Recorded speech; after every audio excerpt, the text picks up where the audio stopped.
और जो कमज़ोर लोग हैं, मकसद बताने का क्या है कि हमें अपनी ज़िंदगी में इस चीज़ से परेशान नहीं होना चाहिए। ये हम सब के लिए रिमाइंडर और मेरे अपने लिए भी रिमाइंडर है, क्योंकि हम लोग अक्सर क्या होता है कि अपनी सिचुएशंस के हिसाब से कई दफ़ा होता हम ऑफ ट्रैक होना शुरू हो जाते हैं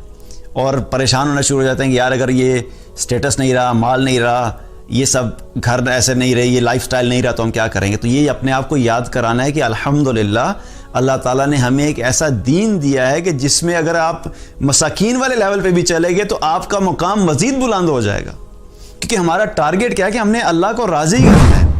हमने ज़िंदगी वो गुजारनी है जो अल्लाह की रज़ा और अल्लाह की खुशनुदी वाली ज़िंदगी हो, जिसमें हमारा रब हमसे राज़ी हो जाए। अगर अल्लाह ने हमें माल दिया है तो हम माल के ज़रिए से वो काम करेंगे जिससे अल्लाह राज़ी होगा, और जब अल्लाह ने हमसे माल ले लिया है तो हम मसाकीन होते हुए भी हम वो ज़िंदगी गुजारेंगे जिससे अल्लाह राज़ी होगा।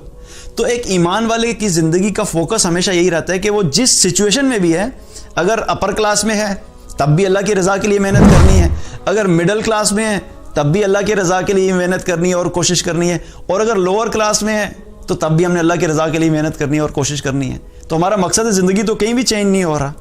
लेकिन फ़ायदा क्या हो रहा है कि मसाकीन होते हुए और फुकरा होते हुए अगर हम अल्लाह के दीन पे कायम होंगे तो आखिरत में हमारे स्टेटस दुनिया के मालदारों से बेहतर हो जाएंगे।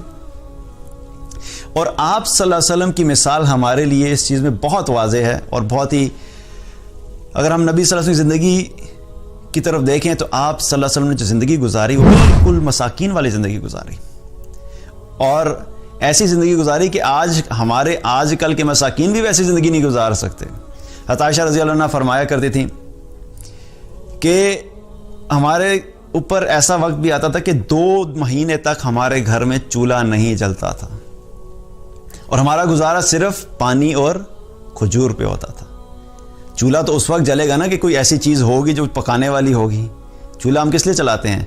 दाल बनानी है, गोश्त बनाना है, सब्ज़ी बनानी है, सालन बनाना है, रोटी पकानी है, इसीलिए चूल्हा चाहिए। जब आपके पास बनाने वाला कोई सामान ही नहीं है तो चूल्हा कैसे जलेगा?